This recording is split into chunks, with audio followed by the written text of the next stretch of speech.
ইনকিলাব মঞ্চের আহ্বায়ক ওসমান হাদির অবস্থা সংকটাপন্ন। পরিবার চাইলে তাকে উন্নত চিকিৎসার জন্য বিদেশে পাঠাতে সব ধরনের সহায়তা করতে সরকার প্রস্তুত, একথা জানিয়েছেন স্বাস্থ্য উপদেষ্টা নূরজাহান বেগম। সকালে চট্টগ্রাম লায়ন্স চক্ষু হাসপাতাল ও ইনস্টিটিউট পরিদর্শনের পর তিনি একথা জানান। উপদেষ্টা বলেন, সন্ত্রাসীদের আইনের আওতায় আনতে সরকারের পাশাপাশি জনগণকে সচেতন হতে হবে। তো বলেছে সরকার সহায়তা করবে বিদেশে যদি নিতে হয়, সেখানে আর ডিটেল তো কোনো কিছু আলোচনা হয় না। তারা তো কোনো কিছু আমাদের কাছ থেকে বলে নাই যে আমাদের এই সহায়তা লাগবে, এই সহায়তা লাগবে। সরকারের দিক থেকে সরকার বলেছে আমরা তাদের সহায়তা করব, আমরা ডাক্তার পোস্টিং দেব, আমাদের এটাও অটোমেশনে হবে। ঢাকা ইনকিলাব মঞ্চের মুখপাত্র ও ঢাকা ৮ আসনের স্বতন্ত্র প্রার্থী শরীফ ওসমান হাদির ওপর হামলার প্রতিবাদে সারা দেশে বিক্ষোভ মিছিল করেছে বিএনপি। হামলার ঘটনায় জড়িতদের দ্রুত গ্রেপ্তার ও দৃষ্টান্তমূলক শাস্তির দাবি জানায় নেতাকর্মীরা। দ্রুত ব্যবস্থা না নেওয়া হলে কঠোর কর্মসূচির হুঁশিয়ারিও দেন তারা। ঢাকা ৮ আসনের স্বতন্ত্র প্রার্থী ও ইনকিলাব মঞ্চের মুখপাত্র ওসমান হাদির গ্রামের বাড়ি ঝালকাঠির নলছিটি শহরের খাসমহল এলাকায়। সেখানেই কাটে তার ছোটবেলা। ঢাকায় গুলিবিদ্ধ হওয়ার খবরে শোকস্তব্ধ তার পরিবার, কান্নায় ভেঙে পড়েছেন তার স্বজনরা। দাবি জানান জড়িতদের দ্রুত গ্রেপ্তার ও বিচারের। শত্রুর অভাব নাই, একদিকে ভারতীয়রা, একদিকে আওয়ামী লীগ আসনে দাঁড়াইছে। বাবা, বাংলাদেশে যত অনিয়ম কালচার চলতেছে প্রত্যেকটার সে বিরোধিতা করে। এত স্বচ্ছ মানুষ তো এই বাংলাদেশের রাজনীতিতে ভাই আসতে পারে না। আমরা সেই জন্য বুঝছি যে একটু ব্যালেন্স করো ভাই, ব্যালেন্স ছাড়া তো এই দেশে টিকা যাবে না। হামলার খবর ছড়িয়ে পড়তেই তার নিজ জেলায় সড়ক অবরোধ করে বৈষম্য বিরোধী ছাত্র আন্দোলনের কর্মীরা। হামলাকারীদের গ্রেপ্তারের দাবিতে ঝালকাঠি বরিশাল আঞ্চলিক মহাসড়ক অবরোধ করে তারা। হুঁশিয়ারি দেন আরও কঠোর আন্দোলনের। সম্মুখ সারির জুলাই যোদ্ধা, তার উপরে হামলা হয়েছে, তাকে হত্যা করার চেষ্টা করা হয়েছে, দিন দুপুরে তাকে গুলি করা হয়েছে। আমরা প্রশাসনকে 24 ঘন্টা সময় দিয়েছি, অর্থাৎ আগামীকাল 4টার মধ্যে যদি আসামিদেরকে না ধরে আইনের আওতায় যদি না আনা হয়, তাহলে আমরা পুনরায় কর্মসূচি। বিজয় দিবসে ফ্যাসিস্ট ও নিষিদ্ধ ঘোষিত কোনো সংগঠনের সদস্যদের স্মৃতিসৌধে প্রবেশের সুযোগ দেয়া হবে না জানিয়েছেন ঢাকা রেঞ্জের ডিআইজি রেজাউল করিম মল্লিক। সকালে সাভারের জাতীয় স্মৃতিসৌধে বিজয় দিবস উপলক্ষে নিরাপত্তা ব্যবস্থা পরিদর্শনে গিয়ে তিনি আরও বলেন, আমিনবাজার থেকে স্মৃতিসৌধ পর্যন্ত সড়কে পর্যাপ্ত ট্রাফিক পুলিশ মোতায়েন থাকবে যাতে মানুষ নির্বিঘ্নে চলাচল করতে পারে। সার্বিক নিরাপত্তা ও শৃঙ্খলা রক্ষায় 4 স্তরের নিরাপত্তা ব্যবস্থা নেওয়া হয়েছে বলেও জানান তিনি। এছাড়া সাদা পোশাকে প্রায় 4000 পুলিশ সদস্য দায়িত্ব পালন করবেন। এ সময় পুলিশ সুপার মিজানুর রহমান সহ উপস্থিত ছিলেন ঊর্ধ্বতন কর্মকর্তারা। কোনো ফ্যাসিস্ট, কোনো নিষিদ্ধ ঘোষিত সংগঠনে কেউ যদি না আসতে পারে সেদিকে আমাদের নজরদারি রয়েছে। জনগণের শান্তি শৃঙ্খলা রক্ষার জন্য আমাদের যে নিরাপত্তা, সেই নিরাপত্তা সম্পূর্ণ বজায় রয়েছে। ওসমান হাদির ওপর হামলার প্রতিবাদে চট্টগ্রামে বিক্ষোভ করছে বিএনপি। সেখান থেকে সরাসরি যুক্ত হচ্ছেন সহকর্মী মুজিবুল হক। মুজিবুল, বিক্ষোভ থেকে কি বলছেন নেতাকর্মীরা, তাদের বক্তব্য একটু জানতে চাই।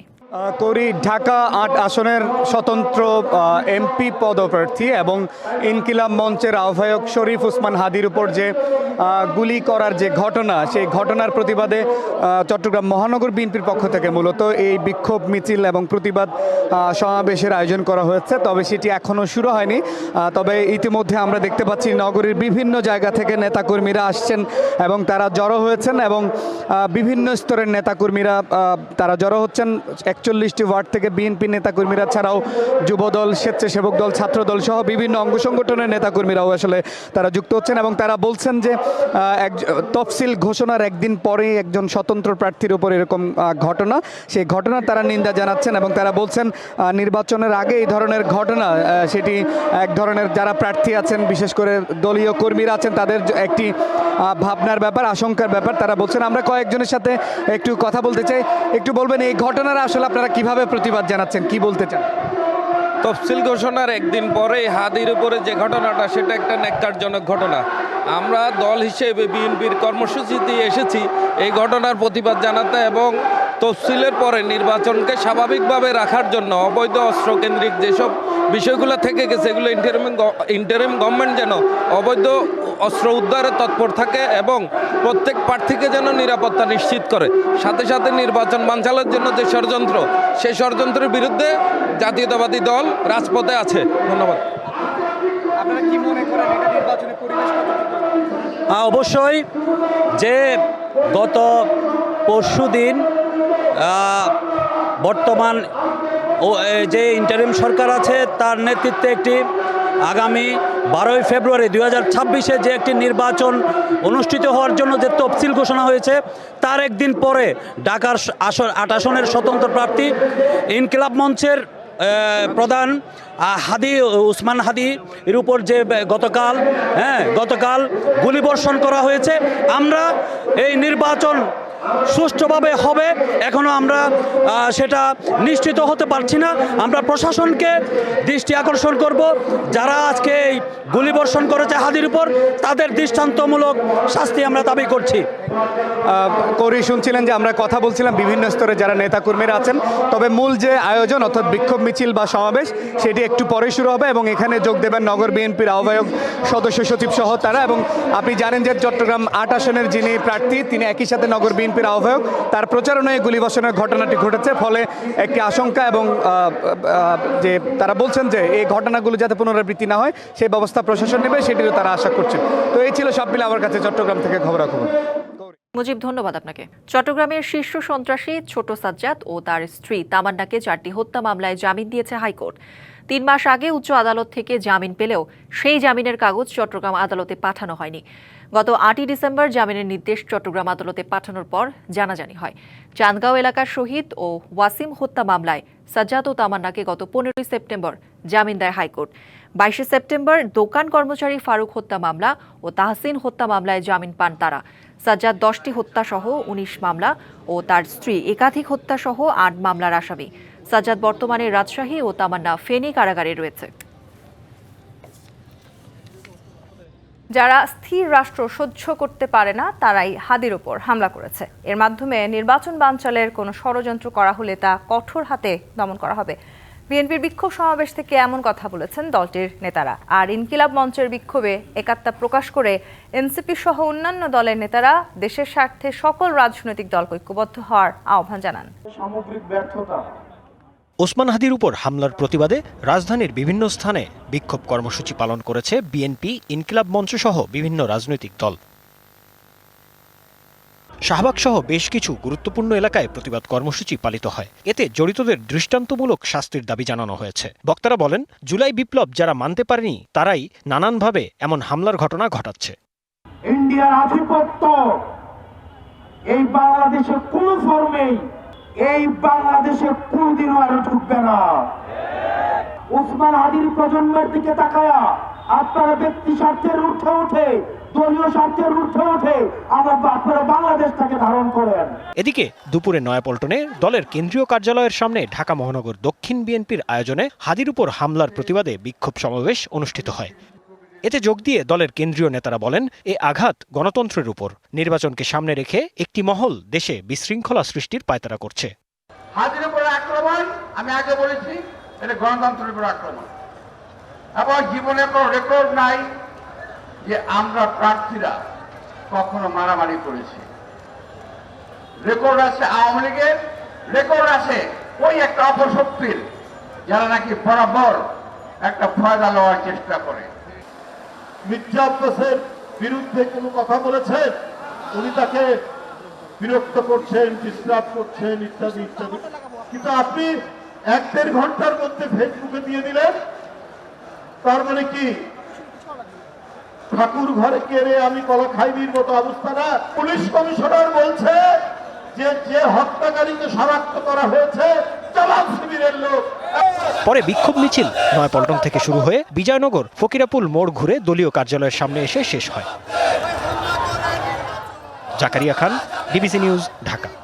ওসমান হাদির হামলাকারীদের গ্রেপ্তারের দাবিতে ঝালকাঠিতে সড়ক অবরোধ করেছে স্থানীয় ছাত্র জনতা। সেখান থেকে সরাসরি যুক্ত হচ্ছেন সহকর্মী অলোক সাহা। অলোক, বিক্ষোভ থেকে কি বলছেন সাধারণ যারা এখানে বিক্ষোভ করছেন, তাদের বক্তব্যটা আপনার মাধ্যমে জানতে চাই।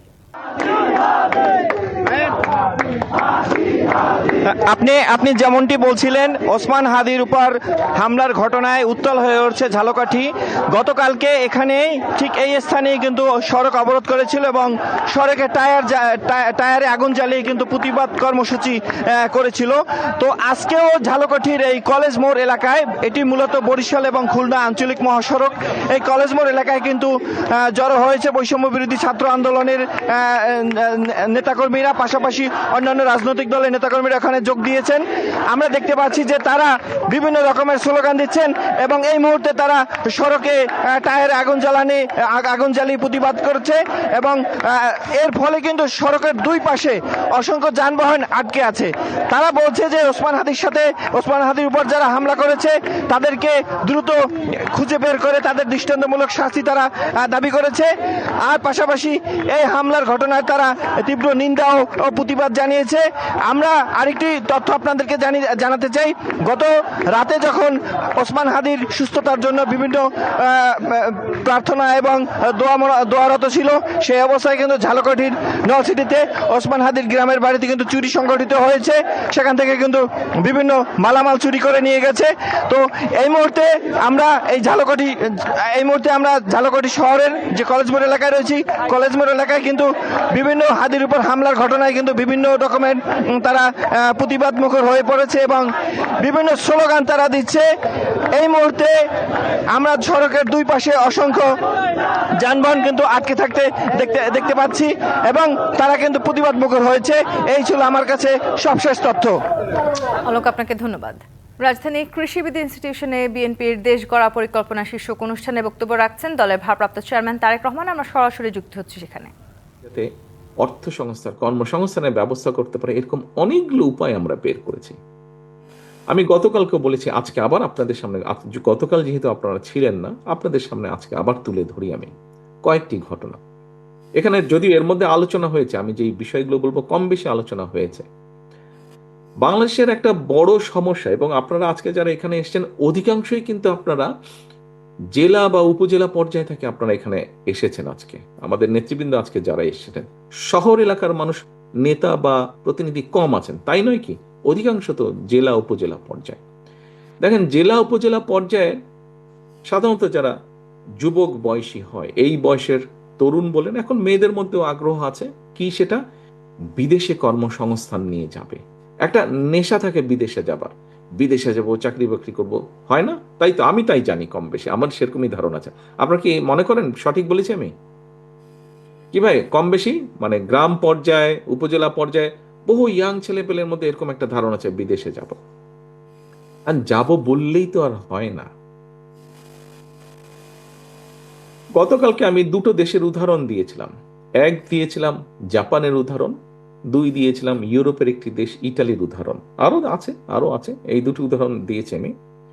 যেমন ধরেন জাপানে পপুলেশন, আমাদের যেরকম পপুলেশনের মধ্যে ইয়াং পপুলেশনের সংখ্যা বেশি, জাপানে কিন্তু ওটা রিভার্স, অপোজিট।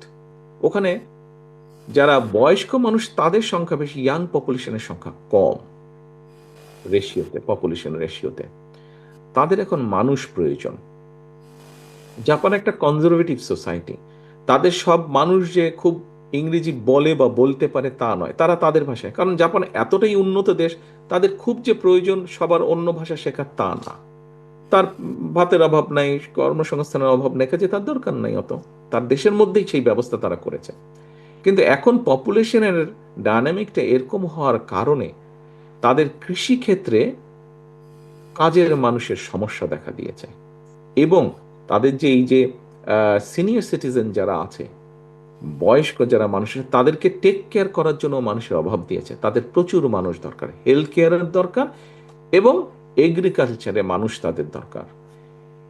ইন্দোনেশিয়া থেকে, নেপাল থেকে প্রচুর মানুষ যাচ্ছে, বাট আমরা বাংলাদেশ থেকে খুব মানুষ পাঠাতে পারছি না। কিছু মানুষ যাচ্ছে, স্টুডেন্ট হিসেবে যাচ্ছে, কিছু সুবিধা স্টুডেন্ট হিসেবে গিয়ে কোর্স করে ওখানে থেকে তারা কিছু কষ্ট করে ব্যবস্থা করছে। কিন্তু রাষ্ট্র বা সরকার যদি একটা উদ্যোগ নেয় যে ঠিক আছে, আগামী 1 বছরে জাপানে আমরা 5 লক্ষ মানুষ পাঠাবো, কিন্তু এই প্রত্যেকটা মানুষকে আমরা শিখিয়ে নিব যে কি চাহিদা আছে জাপানে। কৃষিতে চাহিদা আছে এবং হেলথ কেয়ারে চাহিদা আছে।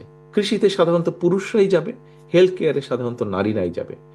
তাহলে তাদের কালচার, তাদের ভাষা আমাদের এই মানুষগুলোকে শিখাতে হবে যারা সেখানে যাবে, এবং যে কাজের জন্য যাবে সেটার বেসিক ট্রেনিং আমাদের দিতে হবে।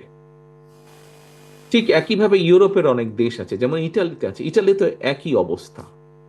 মিডল ইস্টে বাংলাদেশ থেকে বছরে 8 থেকে 10 লক্ষ মানুষ যায়, তার মধ্যে 7 থেকে 8 লক্ষ মানুষ আনস্কিল লেবার যাচ্ছে।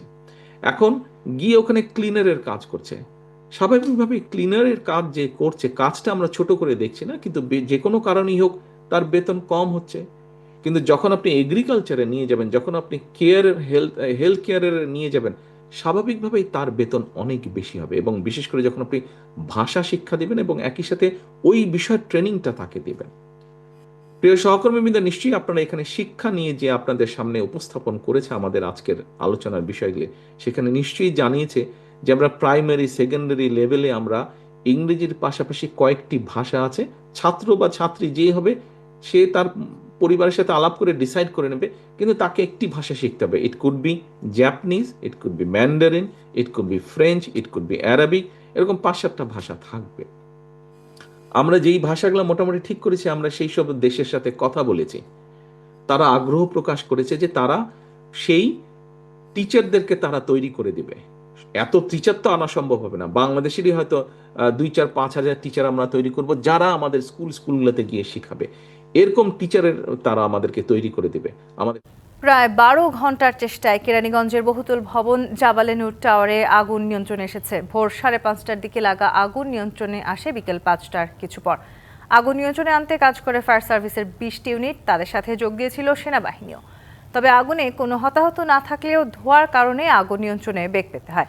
স্থানীয়রা জানান, ভোর 5:30টায় জাবালে নূর টাওয়ার নামে 12তলা ভবনের নিচতলায় আগুন লাগে। খবর পেয়ে কাজ শুরু করে 42 জনকে সরিয়ে নেয় ফায়ার সার্ভিস। প্রাথমিকভাবে আগুন লাগার কারণ জানা যায়নি, তবে ভবনটিতে বিল্ডিং কোড না মানা সহ কয়েক ধরনের অনিয়ম পেয়েছে জেলা প্রশাসন। তদন্তে গঠন করা হয়েছে কমিটি। ফেব্রুয়ারিতে ত্রয়োদশ জাতীয় সংসদ নির্বাচন। সারা দেশ প্রস্তুত হচ্ছে একটি অবাধ, সুষ্ঠু, গ্রহণযোগ্য নির্বাচনের জন্য। কি ভাবছেন সাধারণ মানুষ থেকে শুরু করে আগামীর জনপ্রতিনিধিরা, সে কথা জানাতে ডিবিসি নিউজের ইলেকশন এক্সপ্রেস ছুটে যাচ্ছে সব সংসদীয় আসনে। আজ আছে সংসদীয় আসন 175, ঢাকা 2-এ। সিএসআরএম ডিবিসি ইলেকশন এক্সপ্রেস আজ আছি ঢাকা জেলায়। এই মুহূর্তে আমাদের সাথে যুক্ত আছেন ঢাকা 2 সংসদীয় আসনে ইসলামী আন্দোলন বাংলাদেশ মনোনীত প্রার্থী মাওলানা মোহাম্মদ জহিরুল ইসলাম। আমরা তার সাথে কথা বলতে চাই। আপনি নির্বাচনের মাঠে কেন আসলেন? বিসমিল্লাহির রহমানির রহিম।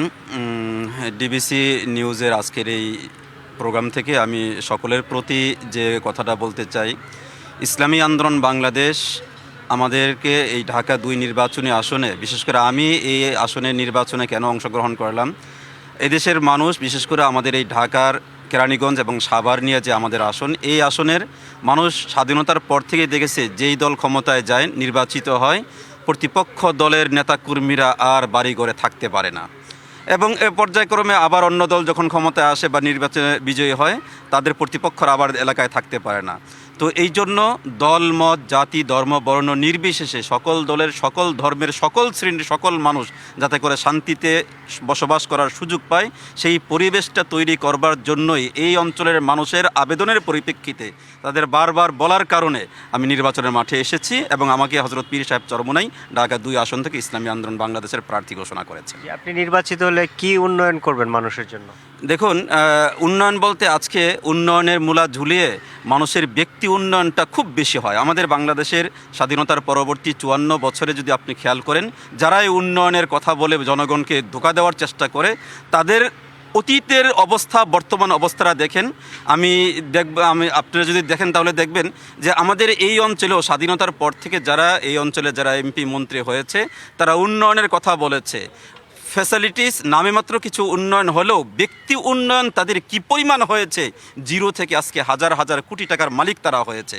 কিন্তু আমি আপনাদেরকে যে আশ্বস্ত করতে চাই, বিশেষ করে এই অঞ্চলের মানুষদেরকে আশ্বস্ত করতে চাই যে ইসলামী আন্দোলন বাংলাদেশ যদি নির্বাচিত হয়, যদি বিজয় হয় ঢাকা 2 আসন থেকে, তাহলে রাষ্ট্রের দেওয়া এবং উন্নয়নের খাত থেকে বরাদ্দকৃত যত অর্থ, এর শতভাগ অর্থই জনগণের কল্যাণে, এলাকার অবকাঠামোর উন্নয়নের জন্য আমরা এটা ব্যবহার করব।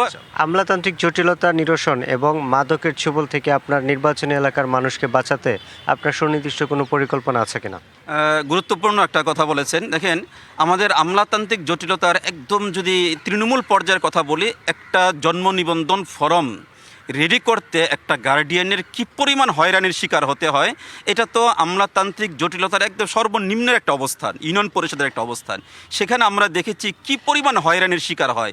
তো সেই হিসেবে ইউনিয়ন পরিষদ, উপজেলা পরিষদ, আমাদের পুলিশ প্রশাসনের, আমাদের থানা সহ আমাদের এই অঞ্চলের যতগুলো সরকারি প্রতিষ্ঠান আছে, আমলাতান্ত্রিক জটিলতা দূর করবার জন্য এবং তাদের যে অবৈধ ইনকামের সকল পথ বন্ধ করে জনগণের মৌলিক অধিকার, জনগণের সেই অধিকার আমরা নিশ্চিত করব ইনশাল্লাহ। ইসলামী আন্দোলন বাংলাদেশের একদম টপ টু বটম, তৃণমূল পর্যায় থেকে নিয়ে সর্বোচ্চ নেতা পর্যন্ত আমাদের সকল নেতা কর্মীরাই মাদক মুক্ত অবস্থায় তারা জীবনযাপন করে, এটা আমরা জোর গলায় বলি। এই জন্য মাদক মুক্ত করবার জন্য ইসলাম সমর্থিত যেই পলিসি রয়েছে সেই পলিসি অ্যাপ্লাই করে আমরা এই কেরানীগঞ্জ, সাভার তথা ঢাকা 2 আসনকে আমরা মাদক মুক্ত করব ইনশাআল্লাহ। আমাদের সাথে যুক্ত হওয়ার জন্য আপনাকে অসংখ্য ধন্যবাদ। CSRM ডিবিসি ইলেকশন এক্সপ্রেস আরও কিছুক্ষণ থাকবো এই ঢাকা জেলায়। পরবর্তী সংবাদে আমরা নতুন কোনো অতিথি নিয়ে আপনাদের সামনে হাজির হব। ততক্ষণ আমাদের সাথে থাকুন, ভালো থাকুন। বেসরকারি টেলিভিশন মালিকদের সংগঠন association of television channel owners অ্যাটকোর কার্যনির্বাহী কমিটির বার্ষিক সাধারণ সভা অনুষ্ঠিত হয়েছে। শনিবার রাজধানীর একটি হোটেলে এই সভা হয়। অ্যাটকো সভাপতি অঞ্জন চৌধুরীর সভাপতিত্বে সভায় উপস্থিত ছিলেন সংগঠনের সদস্যরা। এ সময় তিনি বলেন, আবেগ নয়, বিবেককে প্রাধান্য দিয়ে নিরপেক্ষভাবে দায়িত্ব পালন করতে হবে। স্বাধীন চিন্তা ও মত প্রকাশের অধিকার সমুন্নত রাখার ক্ষেত্রে মিডিয়ার ভূমিকায় জোর দিয়ে সম্মিলিতভাবে দেশ গড়ার কাজে অবদান রাখার আহ্বানও জানান তিনি। সভায় উপস্থিত সদস্যরা নিরপেক্ষভাবে দায়িত্ব পালনের বিষয়ে একমত পোষণ করেন এবং একটি সুন্দর বাংলাদেশ বিনির্মাণে বলিষ্ঠ ভূমিকা রাখার প্রত্যয় ব্যক্ত। ডিবিসি সংবাদে এই ছিল এখনকার মতো। ডিবিসি নিউজের সংবাদগুলো পড়তে ভিজিট করুন dbcnews.tv আর ভিজিট করুন ডিবিসি ফেসবুক পেজ এবং ইউটিউব চ্যানেল। ডিবিসির সঙ্গেই থাকুন।